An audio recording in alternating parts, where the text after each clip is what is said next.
बाजार है नदवा सराय, लोकसभा क्षेत्र है घोसी और आखिरी चरण का चुनाव बाकी है जो 1 तारीख को होना है।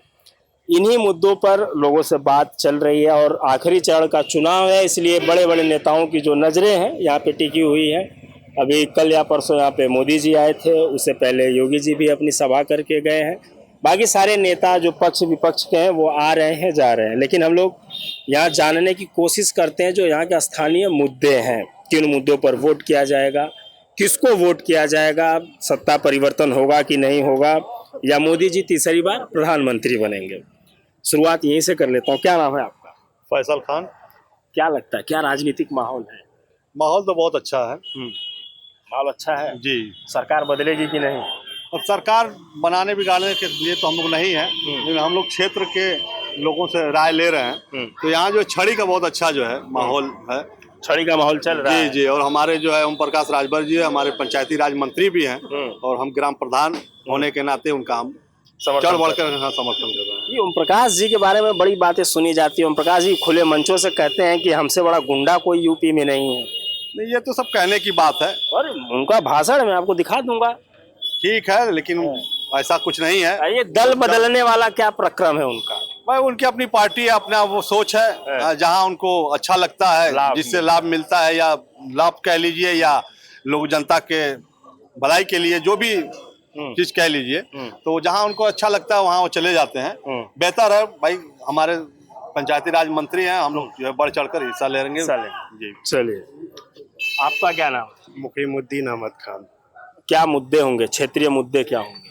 क्षेत्रीय मुद्दे यही 10 साल से हम लोग देखा जा रहा है कि विकास के नाम पे कुछ नहीं, रोजगार के नाम पे जीरो है। हम लोग दुकानदार आदमी हैं, जो पहले हम लोग का धंधा चल रहा था उसका आधा भी धंधा नहीं चल रहा। हम लोग बैठे हुए हैं क्योंकि लोग जो बाहर प्रदेश में कल कारखाने कंपनी में जो काम करते थे, आज वो कल कारखाना कंपनी लॉकडाउन से लेकर अब तक में बंद है। वो आदमी गांव-गांव में दुकान खोल के बैठ गए हैं। दुकानें बढ़ गई हैं, कस्टमर कम हो गया है, बेरोजगारी बढ़ गई। हम लोग बैठे हुए, हम लोगों की पूंजी टूट रही है।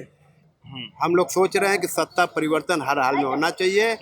मनमोहन सिंह जैसा प्रधानमंत्री बनना चाहिए। जो 10 साल मनमोहन सिंह विपक्ष इंडिया गठबंधन का तो प्रधानमंत्री का चेहरा भी नहीं आया है। वो आए ना आए, लेकिन उस तरह का हमने कहा, चाहे विपक्ष जो गठबंधन में जितने लोग हैं उसमें से कोई भी प्रधानमंत्री बने, सत्ता परिवर्तित होनी लेकिन मनमोहन सिंह जैसा प्रधानमंत्री होना चाहिए, जो अर्थशास्त्र का माहिर आदमी है और आर्थिक स्थिति को कंट्रोल ऐसा ही आदमी कर सकता है, दूसरा कोई नहीं कर पाएगा।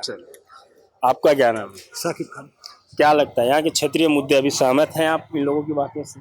सहमत है, हमारे नेता वासिफ हैं, यही राय देंगे और हम लोग इनके पीछे चलते हैं। अच्छा, कुछ आपकी तो कुछ बातें होंगी, कुछ दुख होगा जो आप चाहते हो कि सरकार ये पूरा करे? ये जहाँ जाएंगे उनके पीछे हम लोग चल देंगे। सरकार आपका पूछ रहा हूँ, आपका भी तो कोई दुख होगा कि बच्चा होगा तो पढ़ रहा होगा, सरकार कोई सरकार करने वाला, सरकार बनाने बिगाड़ने वाले हम लोग है नहीं। वोट देने वाले में बिगाड़ने के बाद मैं वोट की बात कर रहा हूं। नेताजी के पीछे हम लोग चल देंगे, नेताजी बाइट देंगे। चलिए ठीक है। आपका क्या नाम? मोहम्मद आलमगीर। क्या लग रहा है यहाँ से तो त्रिकोणीय मुकाबला हो? हाँ है, लेकिन छड़ी आगे चलेगी। सरकार मोदी जी तीसरी बार बना लेंगे? नहीं, मोदी जी तीसरी बार प्रधानमंत्री नहीं बनेंगे, उठ चुके हैं। अच्छा, तो छड़ी तो उन्हीं के समर्थन में। सुनिए, माहौल जो इधर का है ना, जो तो एक जगह से नहीं ना होगा।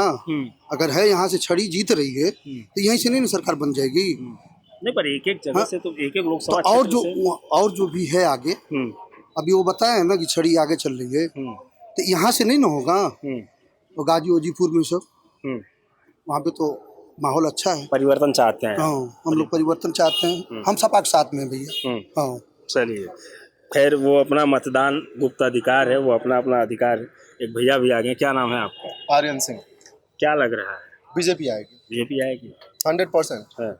क्या मुद्दे होंगे बीजेपी के इस बार? जो पहले मैनिफेस्टो में आया हुआ है उसके इतर भी कुछ मुद्दे होंगे, क्योंकि मोदी जी मंचों से मैनिफेस्टो के बारे में बात नहीं कर रहे हैं। वो रोजगार के बारे में भी बात नहीं करते हैं, लेकिन 100% है कि बीजेपी आएगी, और ये रियली है कि वो रोजगार से पीछे चल रहे हैं। उनका रोजगार कोई मुद्दा है नहीं, लेकिन 100% बीजेपी आएगी। यहाँ से तो सपा जीतेगी, ये भी क्लियर है। गाजीपुर से भी जीतेगी, ये भी क्लियर है। गोरखपुर से वो बाजी मार रही है, पचमांचल से भी वो बीजेपी आ रही है 100%। सीटें कम आएंगी उनकी, सीटें कम आएंगी। अच्छा, ये आपका जो नजरिया है, पर सरकार बीजेपी की बनेगी 100% कंफर्म है। आप समर्थन में है बीजेपी? समर्थन में है। क्या कारण क्या है? कारण उनका ये रोजगार का तो छोड़ ही दीजिए हमारी तरफ से, लेकिन तो है ही नहीं, आप एक्सेप्ट कर लिए, वो हम जानते हैं। सबसे बड़ा कारण है उनका गुंडा ले लीजिए, गुंडा राज का ले लीजिए, सबसे तो मेन कारण ये है। तो अभी भी है, और सरकार में रहेगा, लेकिन कम तो है ना यहाँ पे। कम और ज्यादा नहीं। इन्होंने कहा था मैं भ्रष्टाचार खत्म कर दूंगा, गुंडागर्दी खत्म हो जाएगी। किसी सरकार में भ्रष्टाचार खत्म नहीं होगा, वो चाहे सपा रहे, बसपा रहे, चाहे कोई भी सरकार। चुनावी मंचों से दावे तो यही होते हैं, हर बार कोई दावा करता है, चाहे वो बीजेपी की हो या सपा की हो या बसपा की हो। अच्छा, वास्तविकता क्या है? मतलब ये किसी पार्टी वाली बात नहीं, वास्तविकता क्या क्या लगता है आपको? गुंडागर्दी कम हुई है? 75% खत्म हो गई है। 75%? मुझे ये लगता है, बाकी सबका तो मैं बता नहीं सकता, मुझे ये लगता है। जैसे अगर 7 साल योगी जी का शासन रहा है यूपी में, मुझको लग रहा है 7 साल में लगभग 100 घटनाएं हो चुकी है, जिसको मैं 25 तो मैं काउंट करवा दूं आपको। जैसे में हाथरस की घटना हो गई, गोरखपुर की घटना हो गई, बनारस की घटना हो गई, अब ये क्या बोलते हैं, सहारनपुर की घटना हो गई। घटना तो होती रहेंगी, लेकिन कम है इनमें घटना, कम इनमें घटना है। घटना तो कम है, हाँ, घटना होती रहेगी। किसी की सरकार बनेगी मोदी जी की। चलिए, और लोगों से जानने की कोशिश करते हैं। खैर, यही मुद्दे जानने आए भी हैं हम लोग कि किन मुद्दों पर वोट किया जाएगा।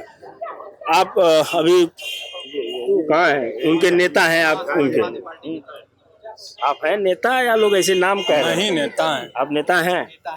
किस पार्टी के? समाजवादी पार्टी। समाजवादी पार्टी। क्या लग रहा है, समाजवादी जीत जाएगी? देखिए सर, जनता का सबसे बड़ा मुद्दा बेरोजगारी है। आज भारत के ऊपर 2.5 लाख करोड़ रुपया कर्ज हो चुका है। IMF उनको चेतावनी बार बार भारत को दे रही है। IMF क्या है, फुल फॉर्म बताइए। IMF का मतलब कि जो वर्ल्ड को कर्जा देती है, भारत के अंदर 2.5 लाख करोड़ रुपया हो गया। अगर बच्चा पैदा हो रहा है उसके ऊपर 1 लाख रुपया कर्जा है। और भारत के अंदर जो सबसे बड़ी समस्या है वो है बेरोजगारी। 30 लाख सरकारी नौकरी भर्ती खाली है, वैकेंसी आ नहीं रही है। हर सरकार में कुछ ना कुछ खाली रहती है। हर सरकार की बात नहीं है सर। सर, इस सरकार में बता दीजिए 10 सालों में कितनी भर्ती हुई है।